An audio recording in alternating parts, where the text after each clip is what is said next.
Assalamualaikum warahmatullahi wabarakatuh. Saya Siti Khadijah Daulay, Angkatan 11 Kelompok 3 Latsar CPNS.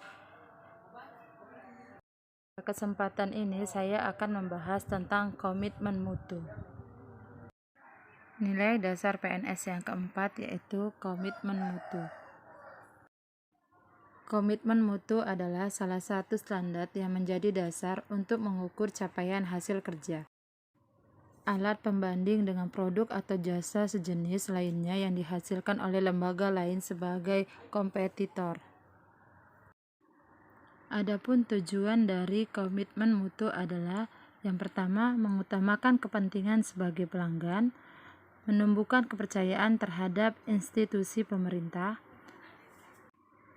meningkatkan kesetiaan dan kepuasan sebagai pelanggan, dan yang terakhir menjalankan tugas, peran dan fungsi sesuai dengan ketentuan peraturan perundang-undangan secara akuntabel, profesional, dan inovatif.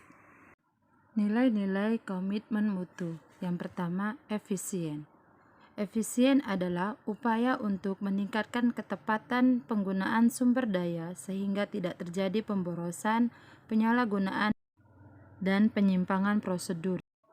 Contohnya tidak melakukan pemborosan waktu kerja, yaitu tepat waktu dalam bekerja dan tidak memanfaatkan jam kerja dengan melakukan hal-hal yang di luar dengan pekerjaan. Nilai inovatif dapat diterapkan dengan menggunakan teknologi e-absensi. Nilai yang ketiga adalah mutu. Mutu adalah upaya untuk menyesuaikan kondisi dinamis yang berkaitan dengan produk, jasa, manusia, proses, dan lingkungan guna memenuhi atau melebihi harapan pihak pengguna. Contohnya melakukan budaya 5S, senyum, salam, sambut, sopan, santun. Nilai yang keempat adalah adaptif. Adaptif adalah perubahan pola kerja yang lebih baik guna memenuhi tuntutan perubahan lingkungan kerja. Nilai yang kelima yaitu responsif. Responsif adalah upaya untuk membantu orang yang dilayani dan menyediakan layanan yang cepat. Dan yang keenam adalah perbaikan berkelanjutan. Perbaikan berkelanjutan adalah upaya untuk perbaikan atas cara kerja atau pelayanan yang telah ada sebelumnya. Nilai yang terakhir yaitu efektif.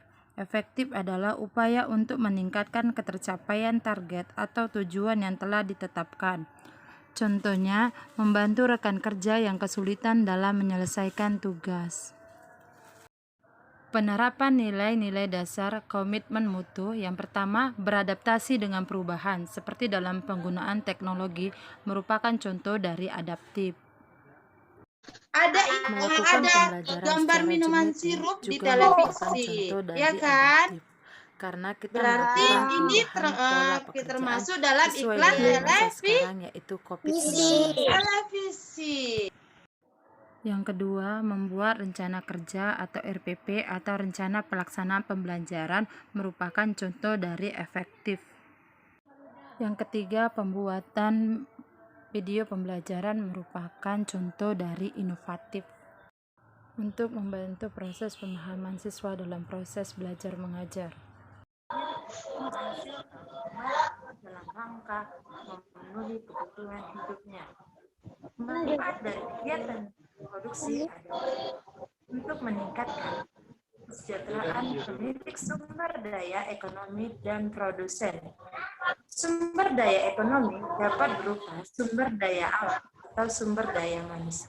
Contoh dari kegiatan produksi adalah seorang perajin mebel dari kayu, dia akan diolah atau dibuat menjadi kursi, lemari, meja, lain. Perusahaan kompleks kain diolah menjadi pakaian, celana, dan baju. Terakhir, melakukan kegiatan produksi disebut produsen. Dari situ tadi, orang perajin mebel itu disebut dengan produsen.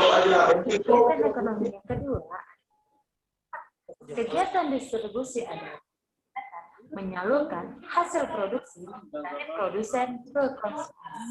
Manfaat dari kegiatan distribusi adalah menjadikan hasil produksi dapat segera sampai kepada konsumen dengan cepat dan tepat. Melakukan rapat untuk memperbaiki program kerja atau pelayanan yang telah ada sebelumnya merupakan contoh dari perbaikan berkelanjutan. Nah, segitu dulu video saya. Terima kasih. Salam sehat, salam semangat. Wassalamualaikum warahmatullahi wabarakatuh.